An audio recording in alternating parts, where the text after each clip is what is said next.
बिस्मिल्लाहिर्रहमानिर्रहीम, अस्सलाम वालेकुम जी। Turkey is open for investment once again. इन फॉरनर्स को वेलकम करना शुरू कर दिया है तुर्की ने दोबारा से। FDI rate is growing very fast. 2025 में ये 12% से 15% ग्रो किया था। 2025 में ये 12 से 15% ग्रो किया था।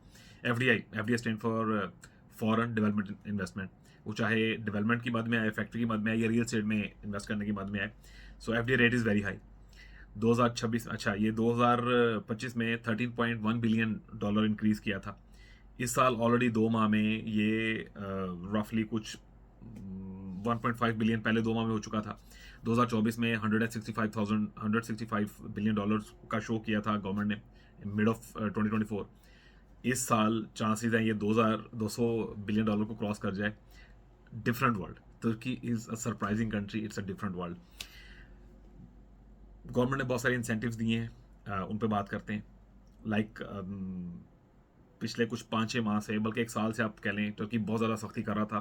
तुर्की ने 1.7 मिलियन लोगों को निकाला तुर्की से। ओवरस्टे थे, इलीगल थे, टूरिस्ट वीज़ा पे आए हुए थे और वापस जाने का नाम नहीं ले रहे थे। छोटी छोटी चीज़ें थी, गलतियाँ की हुई थी। तुर्की ने एक अच्छे कानून के, एक अच्छी मूव से सबको उठा के बाहर फेंक दिया और दोबारा से ओपन कर दिया है सब चीज़ों को। पूरी दुनिया में जंग का माहौल है और तुर्की कह रहा है जी वेलकम, आओ पैसा ले आओ। दुबई मॉडल है, कमाना चाह रहे हो, कारोबार करना चाह रहे हो, बिस्मिल्लाह। क्यों इन्वेस्टर अट्रैक्ट हो रहा है तुर्की की तरफ?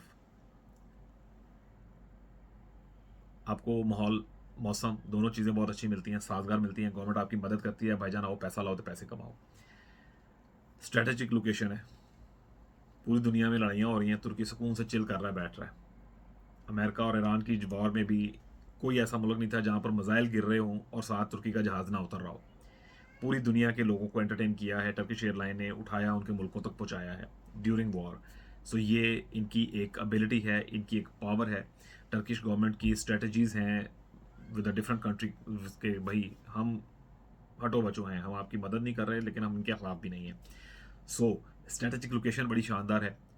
पूरा यूरोप जानता है, पूरा गल्फ जानता है और अब साउथ एशियन भी इस चीज़ का इदराक कर रहे हैं कि भाई तुर्की में पैसा डालना 100% सेफ है। तुर्की इंसेंटिव्स बहुत ज़्यादा दे रहा है। 30%, 20 सालों के लिए 100% टैक्स एग्जेम्पशन दे दी। डिटेल बात करेंगे नेक्स्ट वीडियो में भी, मैं सिर्फ आपको मोटे मोटे पॉइंट्स दे रहा हूँ। आप क्रिप्टो का काम कर रहे हैं, आप स्टॉक का काम कर रहे हैं, आप कंस्ट्रक्शन का काम कर रहे हैं, आप प्रोडक्शन कर रहे हैं, आप केमिकल बेचना चाहते हैं, आप कपड़ा बना के बेचना चाह रहे हैं, आप टॉयज़ बना के बेचना चाह रहे हैं, कम टू टर्की। मैन्युफैक्चर करें, बेचें, पैसा लें, कोई पैसा नहीं कटेगा।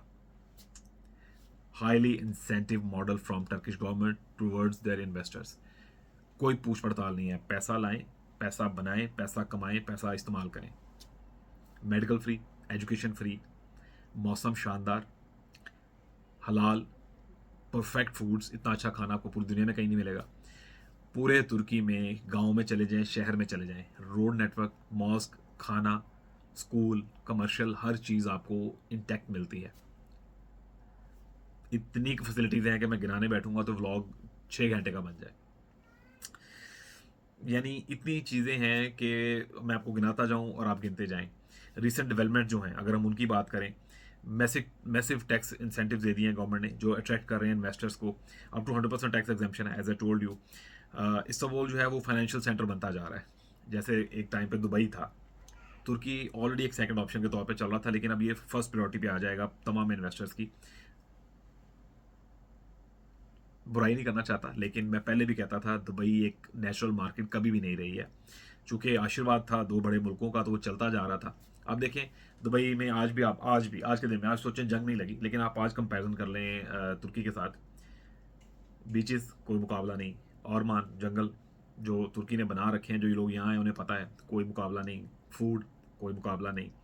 कारोबार की बात करें, कोई मुकाबला नहीं। लोअर कॉस्ट, हाँ यस, एक चीज़ ज़रूर है कि वहाँ पर आपको बहुत ज़्यादा सहूलतें थी, टैक्स टैक्स में बहुत ज़्यादा आसानियाँ थी, वो अब तुर्की ने दे दी तो बात ही ख़त्म कर दी, मुकाबले ख़त्म कर दिया। So Turkey becomes a next financial investment और business hub from 2026 to next 20 years. सादे लफ्ज़ों में एक ही लाइन में बात ख़त्म करता हूँ, पैसा ले आओ, पैसा लाओ, माल बनाओ और जितने मर्जी खर्चो। क्रिप्टो में, स्टॉक में, रियल स्टेट में, इंडस्ट्री में, टूरिज्म में आपको पैसे कमाने आते, चाहे आने अगर आते हैं तो आप इन पैसों को जैसे चाहें रोटेट करें, डबल करें, मल्टीप्लिकेशन आपके अपने हाथ में है। इन्फ्लेशन रेट हाई है, वो एक ड्रॉबैक है अपनी जगह पे, लेकिन गवर्नमेंट उसको बाकायदा साथ साथ जो है एड्रेस करती जा रही है। जितना इन्फ्लेशन बढ़ा उसका इंसेंटिव गवर्नमेंट ने खुद लिया है डेवलपमेंट्स की सूरत में। देखें, उसकी भी कुछ वजह थी, बिलियन ऑफ डॉलर के प्रोजेक्ट्स थे जो लगे हुए थे, वो 60 billion dollar, 70 billion dollar, 25 billion dollar, इतने बड़े बड़े प्रोजेक्ट्स थे जो स्टिल इन प्रोसेस हैं, जो ख़त्म होने वाले, आने वाले 2026 के एंड पे या 27 के स्टार्ट में ख़त्म हो जाएंगे। उससे बड़ी चीज़ गवर्नमेंट इतना फैसिलिटेट करती है, इतने सोशल चीज़ों के अंदर पैसा गवर्नमेंट का इन्वॉल्व होता है कि ये छोटी मोटी चीज़ों को वो बॉदर ही नहीं कर रहे होते। एक्सपोर्ट उठा के देखें, 200 बिलियन डॉलर तक चली जाती है। FDI rate is very high. Investors जगह ढूंढते हैं कि तुर्की में कहाँ पैसा डालें हम। नेक्स्ट वीडियो जो है वो कंपैरिजन्स के ऊपर है, मैं चार्ट्स लगाऊंगा, आपको पूरी डिटेल्स दूंगा। सब्सक्राइब कर लें चैनल को। आने वाले 5, 7, 10 दिनों के अंदर इतनी डिटेल्स आपको इस चैनल पर मिलेंगी जैसे जितनी कभी कहीं नहीं मिली होंगी। छोटी छोटी जगहों पर पैसा ज़ाया करने की बजाय और मंजन खरीदने की बजाय अपनी इन्वेस्टमेंट्स को तुर्की में डालें और अगले 2-3 सालों में मल्टीप्लाई करें, कारोबार करें, तगड़ा पैसा कमाएंगे। एजेंटियाँ ते एजेंटा दोनों को बचो। दुआ में याद रखें। जज़ाकल्लाह। अल्लाह हाफिज़।